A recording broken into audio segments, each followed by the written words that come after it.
See Whitney's Urban Farm and lots more chickens and gardens on the Funky Chicken Coop Tour on April 17th. Find out more at austincooptour.org. Well, from chickens to the moon, we're going to be talking about moonlight gardening with Amanda Moon, appropriately, from It's About Time. Welcome back to the program. Thank you. And the moonlit garden is a very romantic idea, but for some folks it's very practical. They're only home at night.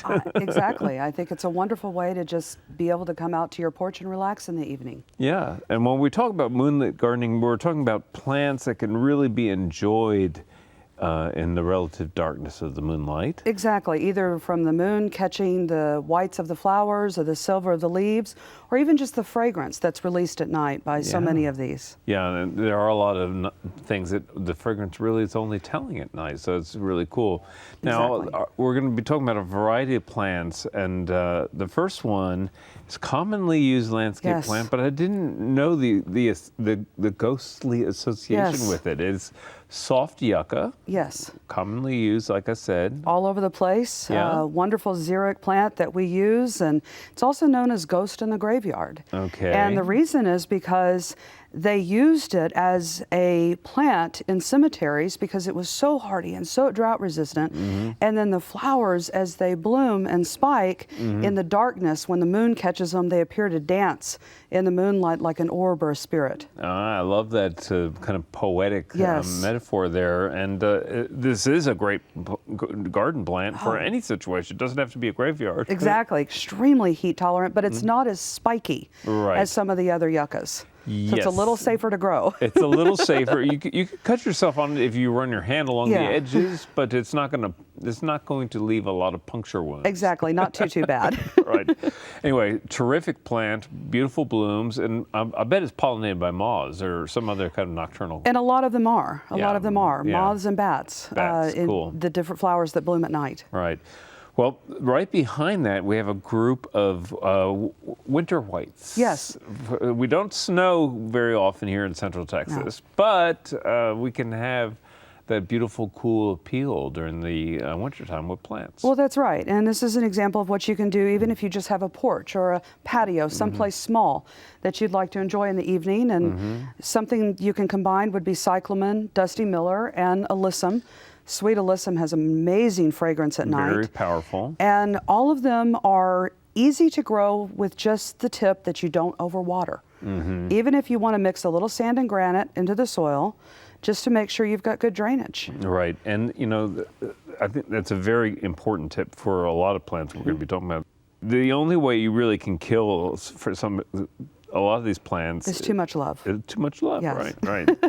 And I love the combination that you have here. I can see where that really would look wonderful on a patio. And cyclamen comes in all different colors, but that white at night, perfect. Is brilliant. And the trick with these is the further into the shade you can move them, the warmer it gets, the longer you're going to have them. Okay, well, good tips for a great little selection of plants.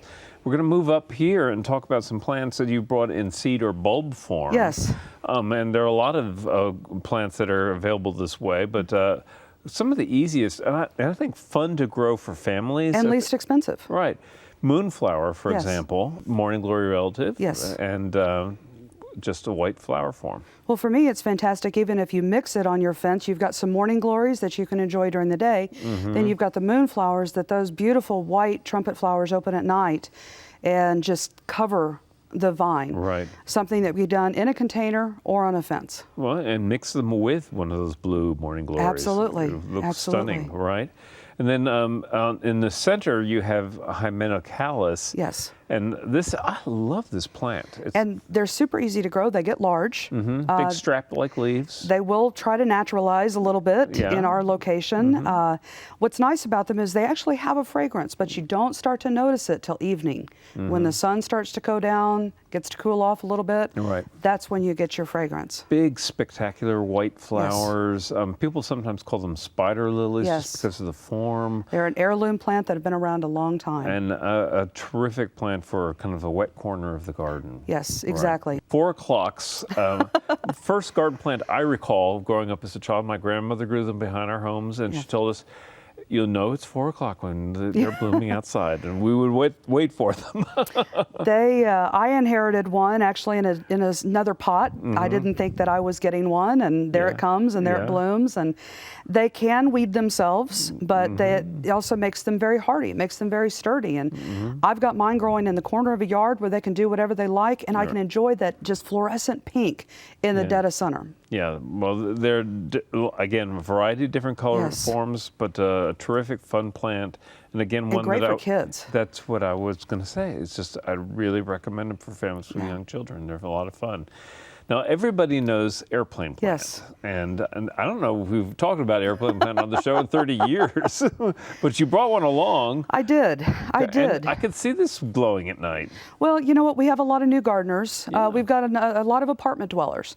And things like apartment plants or airplane plants, creeping Charlie, variegated pothos, things that you can find everywhere, super easy to grow, great pass-along plants, and yet just shimmer in the light, and surprisingly hardy in the wintertime. Yeah, you know, and my family in Houston uses this as a ground cover. Yeah.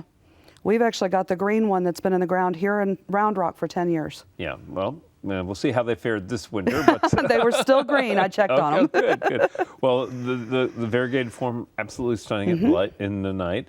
Now, this is not necessarily glowing foliage, but this is a little terrestrial orchid. Yes. And it will put up a beautiful white bloom, right? Yes, Brassavola nodosa, also known as Lady of the Night. That's a nice And name. that is one of my favorite orchids for a couple of reasons. First, just the dainty bloom with the white and the green is absolutely stunning in the evening or during the day. Fragrance is super strong at night, smells like citrus.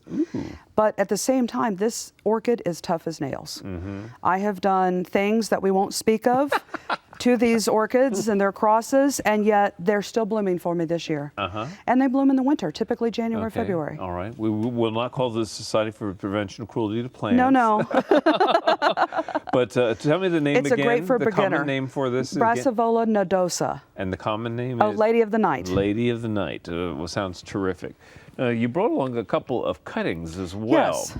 And these are things that will grow at a large scale or more intimate scale, but both associated with things that can be eaten or harvested from the garden. And both tough as nails, evergreen, even this year.